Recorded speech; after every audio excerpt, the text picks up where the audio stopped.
Welcome to Killer Women with your host, best-selling author Danielle Girard. The Killer Women Vodcast is pleased to be a part of the Authors on the Air Global Radio Network. To learn more about Danielle and her books, visit her at www.daniellegirard.com, and to access all of our vodcasts, go to youtube.com/Authors on the Air. And now, Danielle's next killer woman. Hello and welcome to Killer Women Podcast, a proud member of the Authors on the Air Global Network with 4 million listeners. I'm your host, suspense author Danielle Girard, and my guest today is Cate Holahan. Cate is a screenwriter and USA Today best-selling suspense novelist. The Darkness of Others, her 6th solo standalone book and 7th published work, will be published on August 23rd from Hachette's Grand Central Publishing. Her last work, Young Rich Widows, an Audible original written with best-selling authors Vanessa Lillie, Kimberly Belle, and Layne Fargo, was a #1 audio original and top 5 audio fiction book in the US. And actually, we had the cast of Young Rich Widows, the writers of Young Rich Widows, on the show, so you can go back and watch that, which was super fun. And Cate's work has been published in multiple languages, optioned for film and television, and her thriller script, Deadly Estate, is being produced by MarVista for Fox. Wow! Welcome, Cate. Hi, thank you so much for having me, Danielle. Thank you. Absolutely, it's great to have you. I loved your book. So before we get into all sorts of things, tell our listeners a little bit about The Darkness of Others. Sure. So The Darkness of Others is a story about Amani Banks. She's a therapist that's living in Brooklyn Heights, an area of Manhattan. And her best friend's husband is shot dead, and her best friend goes missing, presumably on the run after killing her spouse. And Amani is certain that her friend wouldn't have done this despite not seeing her for a bit because of the pandemic and everybody being in very close quarters where there's been additional stress on marriages and relationships and everything. And so Amani decides that the police aren't taking the disappearance seriously enough since they think she's just on the run. And she goes to figure out what really happened. And so that's kind of the crux of the story. And of course, there's a subplot where her husband's restaurant, Michelin-starred restaurant, is failing, and he brings in a woman who he's furloughed, who's been on the wait staff, and allows her to rent a room in their townhome, partially because he feels bad and also to bring in some extra income. And she's involved with the dead director in a way that Amani thinks might have, meant that she had something to do with this death, and she can't get her out of the house because there's an eviction moratorium during COVID. So renters all stayed. Yes. Which is one of those things where it's the policy makes sense. You don't want a lot of people losing their homes during COVID. But of course, as a thriller writer, I was thinking, what if there was a murder in your house? Like, what would you do?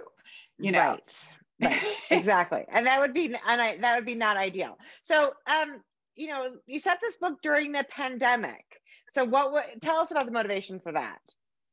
Okay, so I knew that was a risk, and I'm still waiting to see what happens. But, all my other books I write contemporary fiction, Young Rich Widows aside, which is set in the 1980s. But all of my solo books are really kind of take place in the near when the reader is reading. So, and near the publication date. So I kind of felt that if I shied away from COVID, that was me kind of changing form a little bit, and maybe not being honest to what I've done in the past, because, when I wrote The Widower's Wife, the financial crisis was happening. And so there was a financial crisis. And I do try to do it where, COVID's in the book where there's not people sick and dying, which is obviously what was happening. But you also have the psychological, the fear and the stress and the not knowing, who you can invite into your circle, and how making your circle smaller adds stressors and forces people to get things that they used to get from a broader social circle all of a sudden from a very small group of people, and how that also adds tension. So I wanted to kind of acknowledge and speak to those things, but also telling an entertaining thriller and not, miring people in kind of the death and destruction part, but addressing the psychological issues that happened around right. And in fact, there was a review of The Darkness of Others in the New York Journal of Books, where it said that the book is as much a psychological investigation of the impact of lockdown as a domestic thriller. And that really seemed to ring true for you, I know. So talk a little bit about that. Like it's a part of this, maybe we're not really recognizing it yet. I feel like it's certainly not something that we're seeing yet in a lot of fiction, but it's another character in the book, right? The idea. Yes, it is. And I also wanted to, most of my characters, my point of view characters are women. And I really wanted to show what happened to women during the pandemic when kind of the broader support systems were lost. And you have some women that have children that are now juggling careers and also being a teacher and also being also being like the stay-at-home mom and on all the time in like 3 different jobs. And then you have in one character is a single mom who now finds that her childcare is gone and she doesn't have a husband or a spouse to really share the duties. So it's really all her. And so that was another thing that I wanted to bring in, was just like the additional stress on women during this time. Not that men didn't have it as well, but I think there have been a lot of studies that said it disproportionately fell on women. Right. That we took like just a huge step back because in many cases, if you had 2 working parents, and in the case of Imani and her husband who runs a restaurant, I mean, it was, the burden, even if the jobs were equal, the burden oftentimes fell on the woman, just sort of by the nature of how, our nurturing and a tradition that we're in charge. And then oftentimes women had to step back in their roles. So they lost a lot of footage in their careers. And that's has a lasting impact. So and you're right. Of course, everybody had it hard. It was it was a difficult time for everybody, but I of course, women, the impact was certainly felt harder on women. So I think that's a really fair point. And I like that you investigate that, because I think it's important to recognize sort of what the impact of that will be for us for, years to come, and for the students who lost ground at school and all that stuff. Right.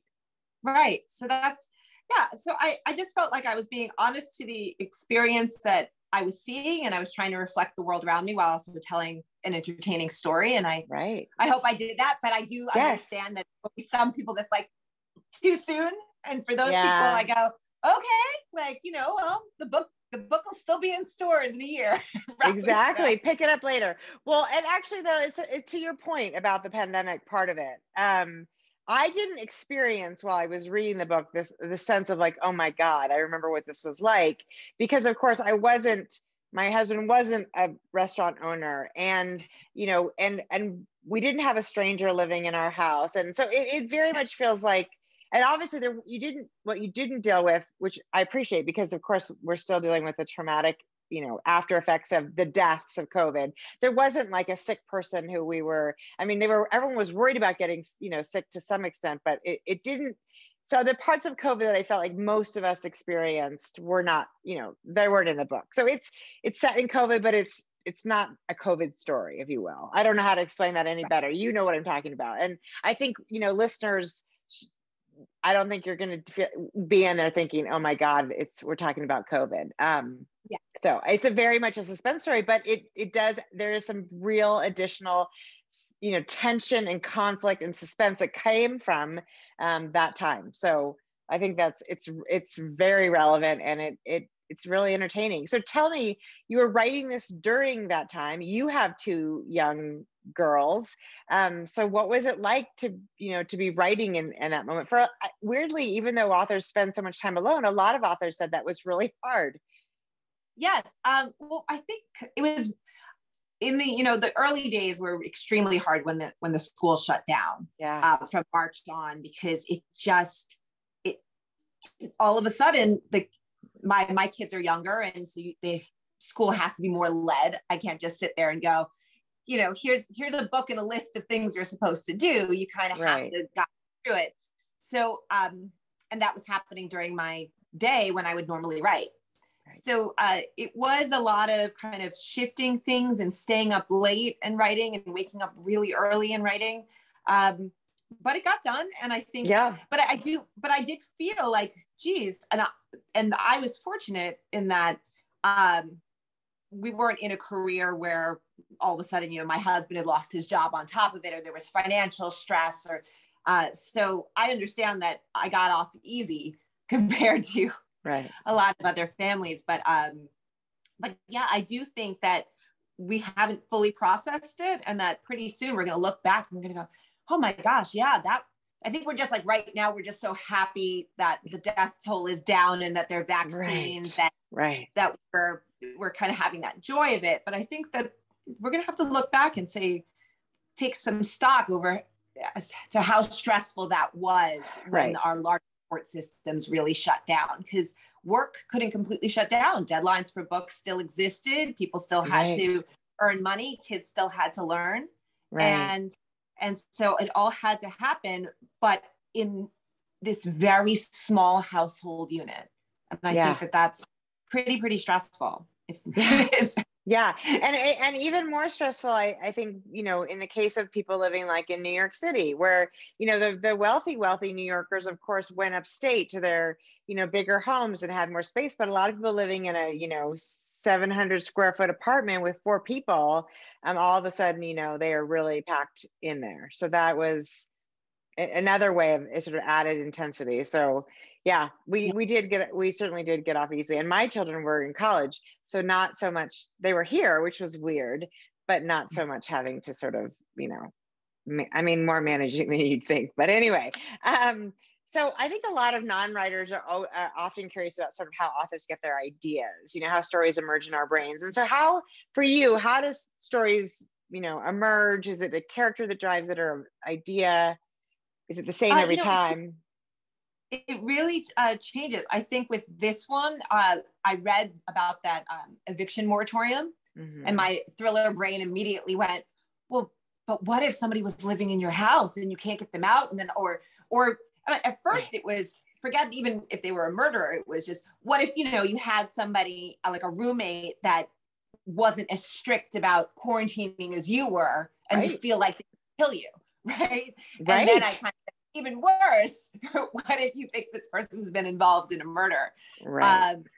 So that was where that one came from. I actually just went to a friend's birthday party, and I was playing this game where I asked everyone to give me their occupation and a little bit about themselves, like what they liked or hated. And then I told them why they would kill someone, which I realized is just the way. That's awesome. Right. So it was fun, but I think that, I guess I'm always kind of wondering who people are and what their limit would be, and what, how they would respond to certain situations, and when people would rise and be a hero, and when they might, do something that makes them the villain. And so I think that when you kind of think that way, these story ideas just come. That's a really interesting way of thinking about people. I mean, I suppose we all do that in some way or another, but I've never put it together quite like that. And I like it. I can think of a few neighbors who I know exactly why they would kill somebody. Yeah. Oh boy. So now when you figure out your idea, are you an outliner? Do you develop story as you go? I'm a big plotter. I sit there with an Excel spreadsheet, which my father was an accountant and tried to teach me how to use Excel for math, and it never caught on. But I realized that it was very convenient being able to move cells of text if I was switching around where chapters would go.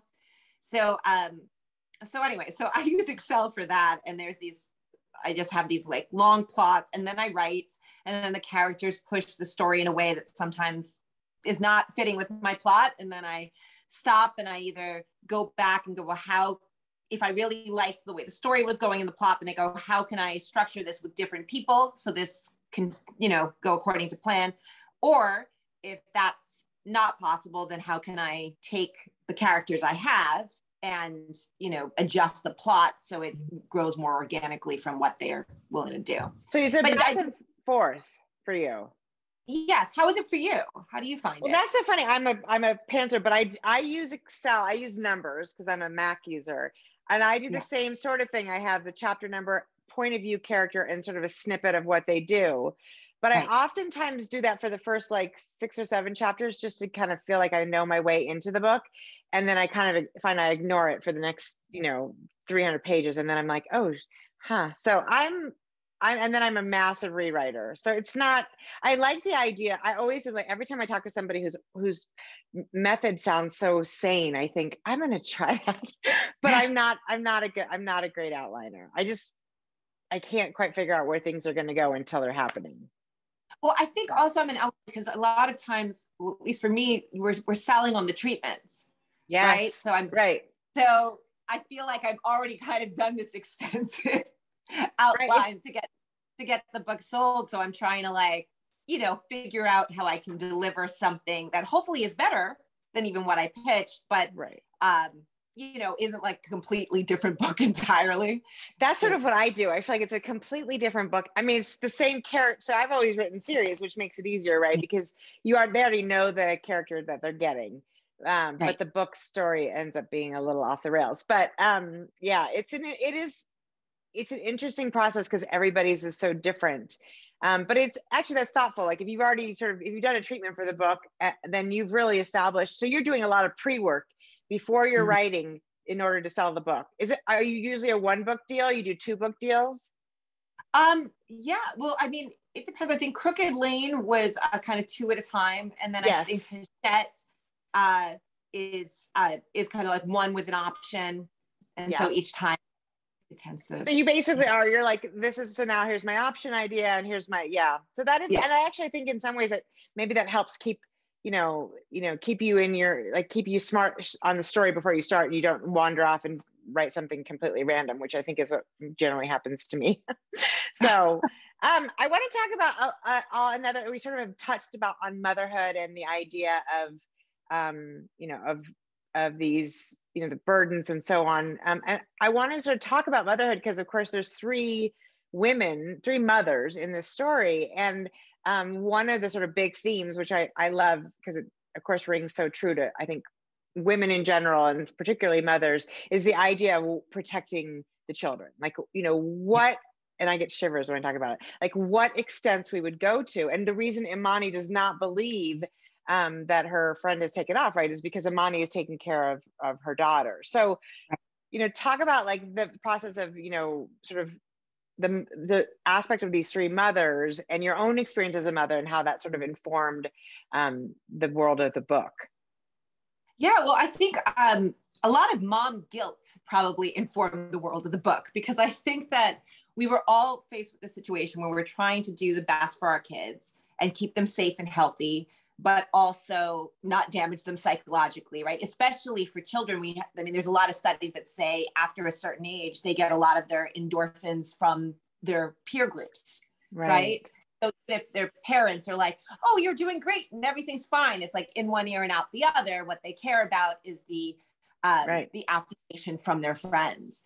And so I think that was another thing that happened with COVID, is kind of figuring out, well, how much isolation is you keeping your kids safe versus, maybe causing more damage, right? And I think that, I think I erred on the side of having a pretty tight bubble, but that was also my worry constantly. And so I think these women in the book deal with it differently. I think Imani kept a pretty tight ship and a tight bubble. And then she's wondering if in doing that, she was not there for a friend in the way that she should have been. And that could have led to tensions in the marriage that maybe erupted in this horrible way, which she feels particularly bad about since she is a therapist. Feels like she should be especially sensitive to that.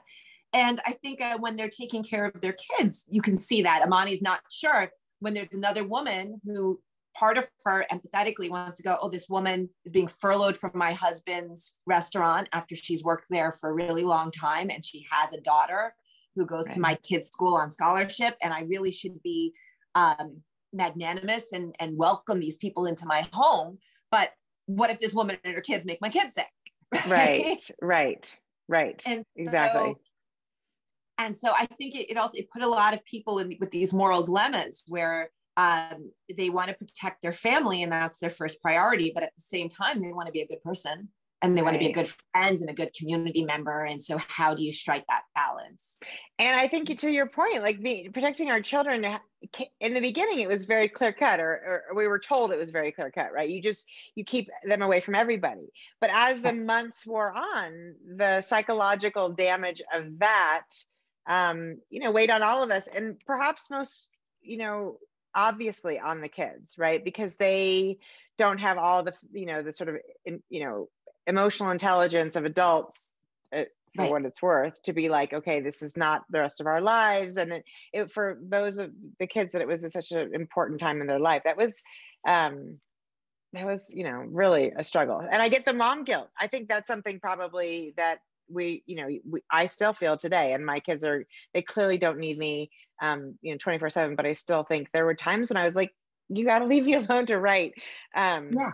So, and you're not just writing and raising kids, you're also in the middle of grad school. Is this related to your writing? Maybe that's it. I went nuts. No, I think that, so I think the isolation, I said, well, you know what, maybe I just need to be around people in school, or at least if it's a Zoom setting or something, because all of our conferences were canceled. And I think I started to maybe feel like, who the heck am I? And so I applied to NYU Tish's School of dramatic, film school, and I'm getting my MFA in screenwriting, and I'm going into my last year, and then I'll have my degree. So that's awesome. Also, I think too, I was aware that the bookstores were closed, but people were glued to their televisions. Yes. And that was not lost on me. Yes.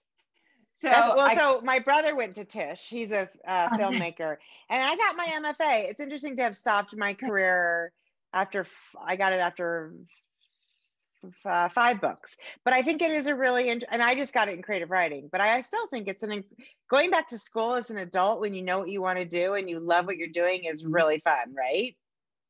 It is. I'm also really old for the program. So it's like, it's because I don't believe that, but you don't look like you're.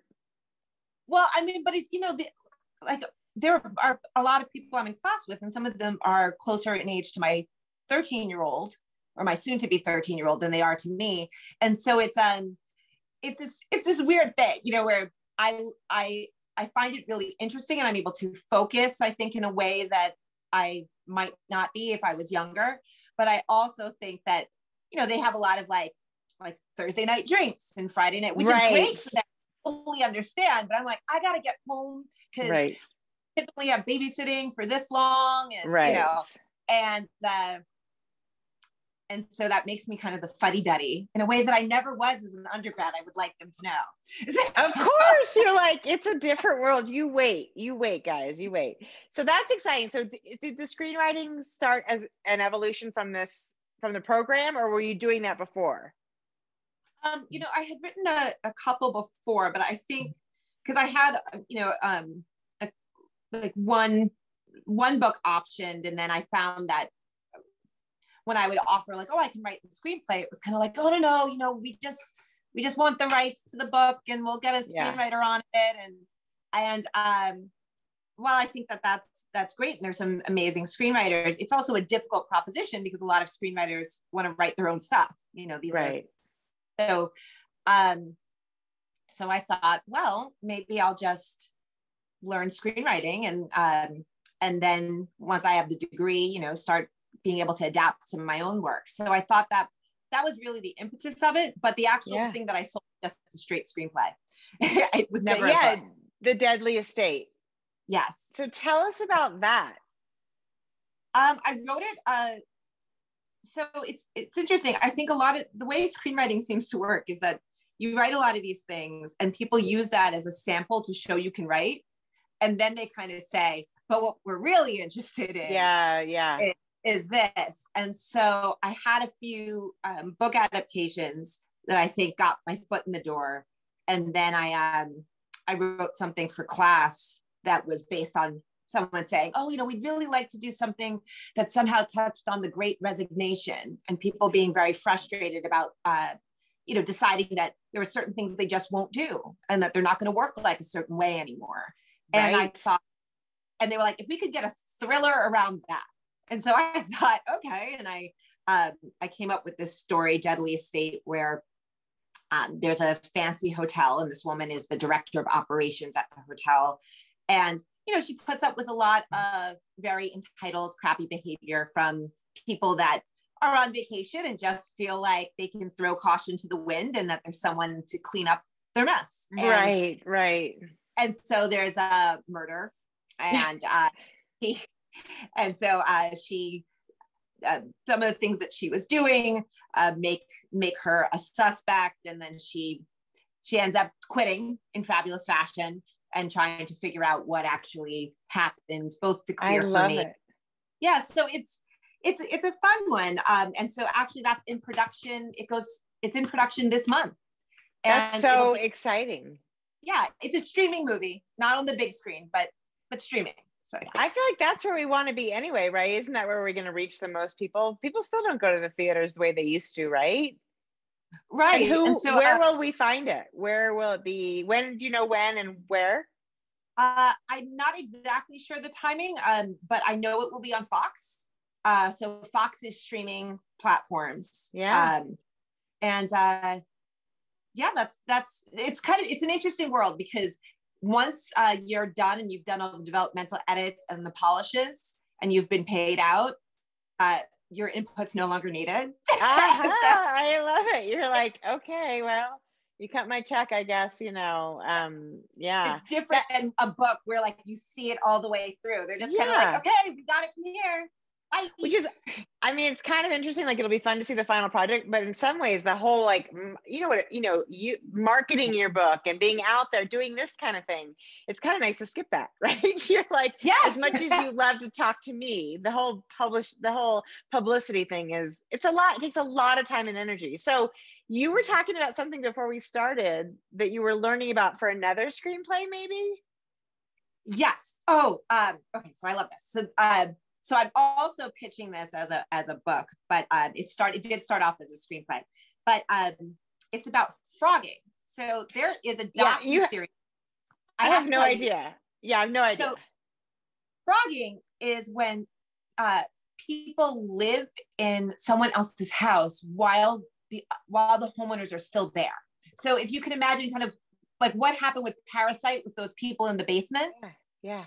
Okay, so that's a real thing, and it actually happens a decent amount in America because people have McMansions where there's a lot of space and there are places where people can hide, and also people have second homes, and people will move into, like, let's say someone's beach house, and then when the family comes in, that's where they've been living, so they kind of hide in the nooks and crannies of the house.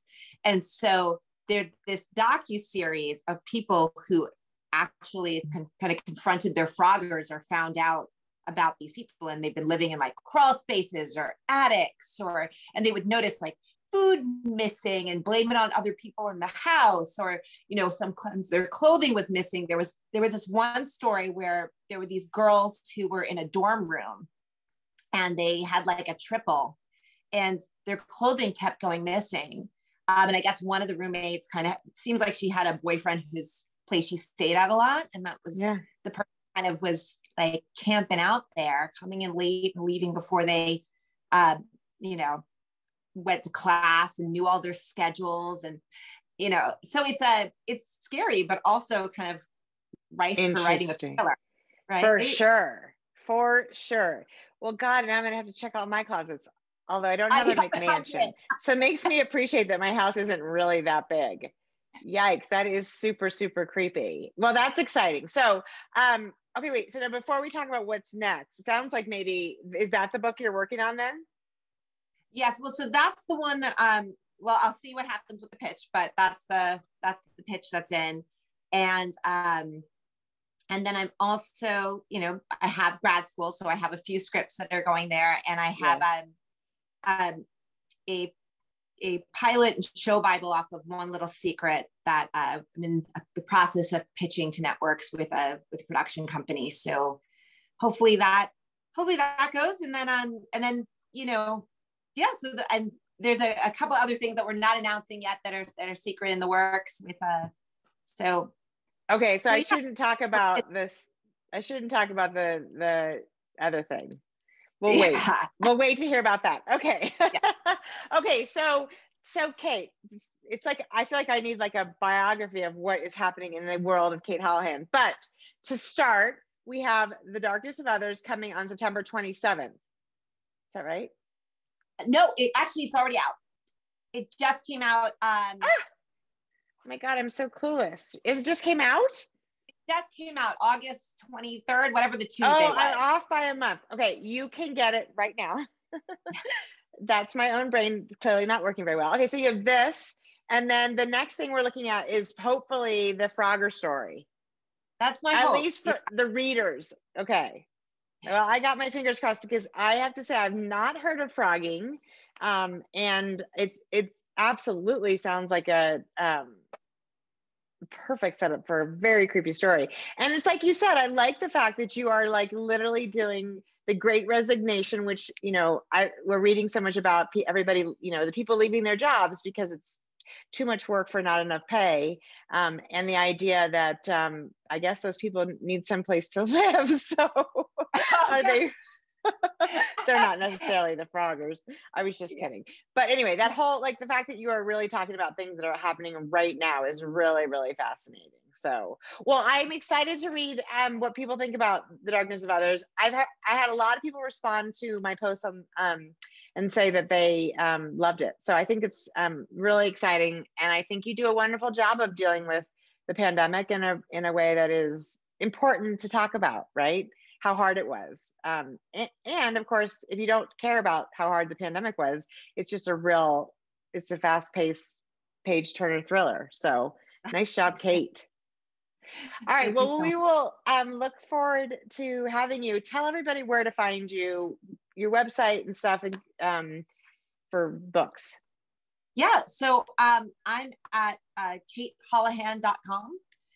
So that's CATEHOLAHAN.com. And same thing on all the socials, because if I had to change the name, it would I wouldn't be able to keep track of myself. So it's true. I'm glad that worked out. That did not work out for me, but I love it. Okay, so go find Cate Holahan everywhere. Enjoy The Darkness of Others. And Cate, I hope you'll come back with when you have a new book. Yes, I would love that. And thank you so much for having me on, Danielle. Thank you. Absolutely. Everybody, thanks for joining us on Killer Women, and we will see you next time. Bye. Bye.